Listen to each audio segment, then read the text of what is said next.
Fala, rapaziada, voltamos e eu tinha que atender o telefone, cara, e aí eu não consegui prestar atenção direito no que eu tava falando.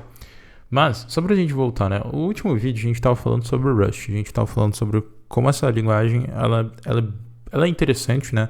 Eu não digo maravilhosa, porque tem o seguinte, é muito de preferência de cada um. Eu gosto bastante do Rust, tem me chamado bastante atenção. Tenho visto alguns amigos trabalhando com a linguagem e tem feito projetos incríveis. Então eu comecei meio por curiosidade. E aí a gente veio parar aqui porque eu quero dividir, né, como eu estudo, ou Rust, ou qualquer outra linguagem com vocês. E aí o que eu fiz, né? A gente começou, né, o primeiro step aqui, falando sobre como instalar e falando como que funciona o Rust. Rust em si, né, ele diz que tudo que é executável, né, primeiro ele evoca a função main, né, dentro dele, né, é onde também quando a gente for compilar, né, o nosso arquivo main, vai ser chamada essa função na hora que a gente executa, né, o arquivo em si. Então ele chama o main e tudo que tiver dentro do escopo dele, né, tudo que tiver dentro do function body is wrapped aqui, ó. Então tudo que tiver aqui dentro dele vai ser executável. A primeira coisa que a gente chamou aqui no último vídeo, né, foi o println com essa exclamaçãozinha aqui, né. O que é esse println, né? Esse println, ele é simplesmente um print nosso, uma saída de informação que ele tem. Mais um segundo ali embaixo, né, ele fala o seguinte, ó. This line does all the work with this line program. It prints the text in the screen, ou seja, ele printa de fato o texto, né, pra gente no console. There are 4 important details in notes here. E essa é uma parte interessante que a gente tem que prestar atenção aqui, ó. First, Rust style is to indented without for space, not a tab. O que ele tá falando aqui, né? Ele tá falando que no Rust, quando a gente olha aqui, ó, principalmente esse nosso começo aqui de declaração do println, ele tá falando que ele tem 4 espaços aqui, ó, 1, 2, 3, 4. Ele tem uma indentação típica dele de 4 espaços, o que não é necessariamente uma tab. O que acontece? No meu como é que chama? Na minha tab, ele meio que computa ela como um espaço, então, tipo, ele é diferentezinho quanto a isso. Eu não sei se aqui ele, de fato, fez 4 espaços. Eu creio que sim, porque ali parece indentação como 4 espaços, tá vendo? Então, eu acho que minha tab em si, pro Rust, tá marcada como 4 espaços. Então, se eu der um tab, ele aparece como 4 espaços. Outra coisa que ele fala é o seguinte, ó. Second, println, né, calls the Rust macro, ou seja, ele chama um macro que existe dentro do Rust. Macro, para que você não entende, é tipo uma função, né, algo executável dentro do Rust em si. If they had called the function stat, it would be entered a println without exclamation. We'll discuss Rust macros is more detailed chapter 19. For now, you just need to know the use exclamation. O que ele está falando? Ele fala o seguinte, olha, por enquanto, a gente está chamando essas funções de print, né, ln, com essa exclamação. Mais à frente, dentro realmente do próprio livro, ele vai explicar pra gente por que a gente está chamando dessa forma. Mas confia nele e fala o seguinte, faz com o println, não tenha pressa, a gente vai ver direitinho, né, por que ele vai fazer isso, tem um motivo para tal, e nos próximos capítulos aqui, quando a gente estiver lendo, né, a gente vai ver o motivo dele usar o println. Você pode também chamar o println, se não me engano, ele pode ser chamado println sem esse negócio aqui. Eu não lembro, porque eu não testei faz um tempinho que eu não tô mexendo. Mas eu acho que sim. Então, se a gente der um rush sem um main... vai ser... Ó, ele fala, it's not a function, né? Então, help. Use the exclamation to invoke the macro. E aí ele fala println macro. É engraçado, e isso é um ponto muito importante da linguagem, né? Porque o compilador do Rust, ele é muito bem descritivo, tá vendo? Ó, ele falou o que aconteceu. Ele falou assim, ó, println is not a function. Tipo, ele não é uma função. E aí ele falou assim, ó, para te ajudar, usa a exclamação para invocar o macro, né? Para invocar o macro que é uma invocação desse println e executar aquilo que a gente precisa. E aí mais, né? Ele fala embaixo aqui, ó, como que deveria ser. Println, aí tem lá o exclamation mark, né? E o hello world lá dentro. Então, tipo, ele fala, ó, desse jeito aqui vai funcionar. Então a gente volta, né, lá pro nosso lvim e coloca o println com o exclamação. E aí a gente tenta de novo, ó, rush set main. Provavelmente vai funcionar, né? E barra main.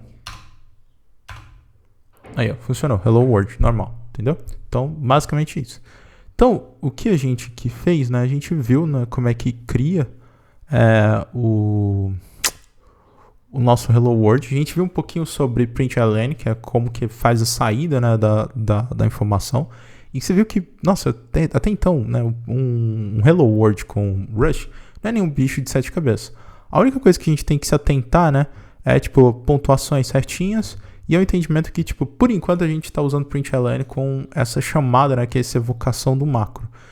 E basicamente é isso. O restante que a gente já viu, né, que para você poder rodar, você tem que compilar, né, Rush C, e você tem que também, tipo, prestar atenção nos executáveis.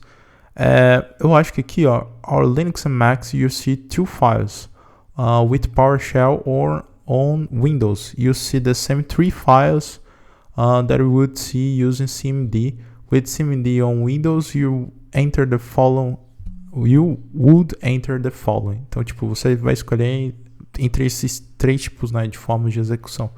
Mas, enfim, no Mac, se você estiver usando o Mac, você vai ver o main, igual a gente tem aqui.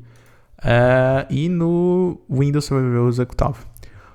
Só pra gente encerrar o vídeo, eu queria só voltar aqui e mais pra frente, né? Numa outra parte que é o Hello Cargo. Cargo é um frameworkzinho, né? Que existe, que você pode criar, tipo, um new Hello Cargo, né? E ele é bem descritivozinho, né? Se você pegar aqui, ó, deixa eu dar uns 2 pontos, eu vou criar, igual tem aqui na documentação, ó. Eu acho que eu ainda tô com a versão mais antiguinha do Cargo. Eu tenho que atualizar. Quando atualizar, eu vou gravar o vídeo e aí a gente atualiza ele junto. Cargo version 1.6. Então, tá. Vou criar aqui, ó. Cargo new hello cargo. Uma coisa importante, né? Quando a gente tá lendo a documentação, cria de acordo com o que tá no doc, entendeu? Vai fazendo igual que tá no doc pra você ver direitinho. Se der erro, você viu que deu erro, mas se você viu que deu erro com relação a algo da doc, aí você pesquisa, vê se tá certo ou não. E se você viu um erro, manda por request, né, pro pessoal do GitHub, daquela linguagem, daquele framework que você tá usando, que aí você ajuda, tipo, o pessoal e você vai aprendendo também como contribuir com os projetos open source. Então, vale muito a pena. Se a gente olhar aqui, ó, alvin.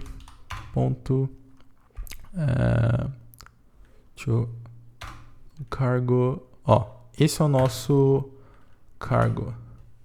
Aqui dentro a gente tem, na verdade, esse é o hello cargo, esse é o source e esse é o nosso main.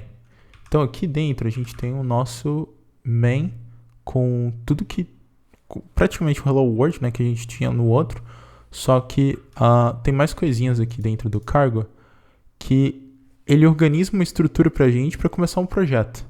Então isso é muito bom, porque significa que a linguagem já está tendo maturidade bastante, né, para te mostrar ferramentas de como você criar projetos reais. Então, por exemplo, aqui dentro a gente tem o Cargo Tom, onde vai ter as dependências, né, do nosso projeto, e o Cargo Lock, que caso você precise para poder fazer o lock, né, de alguma versão, de algum package, ele vai estar aqui. E isso é bom porque, por exemplo, você vai fazer um deploy de algo com... como é que chama? Docker, né? Que vão olhar os seus locks e etc. Então, ou qualquer projeto mesmo, que às vezes você vai subir, né, numa máquina, você precisa realmente ver corretamente, né, as dependências que você tem no projeto. Então, vai ser muito bom. Aqui, eu lembro que tem esse target, mas nunca cheguei a ver o que tem no target em si. Tem até um JSONzinho aqui.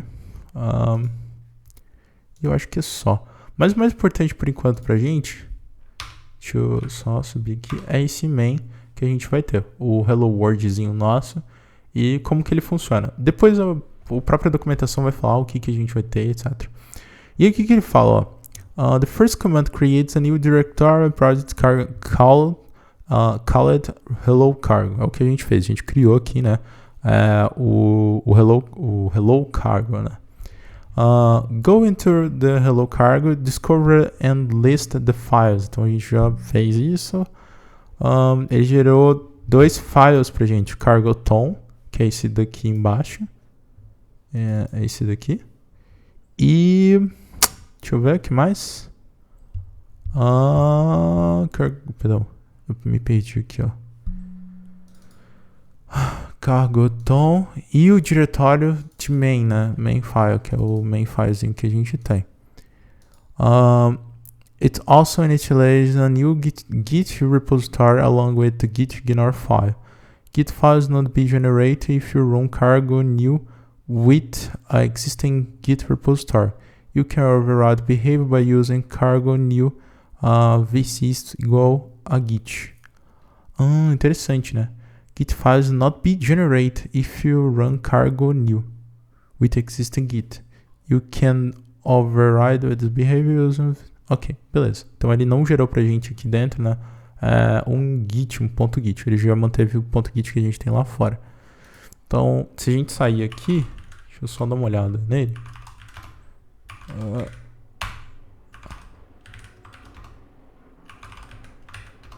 Aí, beleza. Se a gente olhar assim o Hello Cargo, Git, na verdade, ls-la, a gente vê tipo todos os arquivos na raiz e a gente vê que não criou-se, né, nenhum Git. Então é justamente o que tem na documentação. Tá. Ele fala, né, que o Tonely é tipo Tone Obvious Minimal Language, né, formato. É uma forma de configuração, né, que a gente vai adicionando os packages. E é igual a gente tem no main normal, né, que a gente criou no primeiro vídeo, ele tem lá o main dele Hello World. E se a gente quiser, né, dentro do cargo, a gente pode dar um cargo build. Ele criou, deve ter criado pra gente um ls.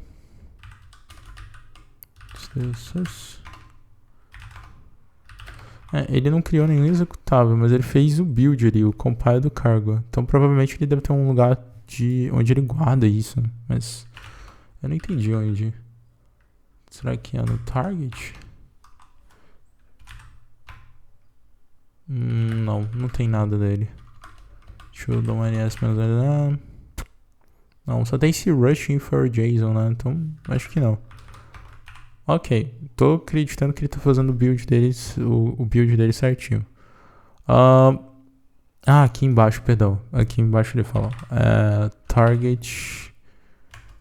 É dentro do debug. Debug hello cargo. Ele tá lá.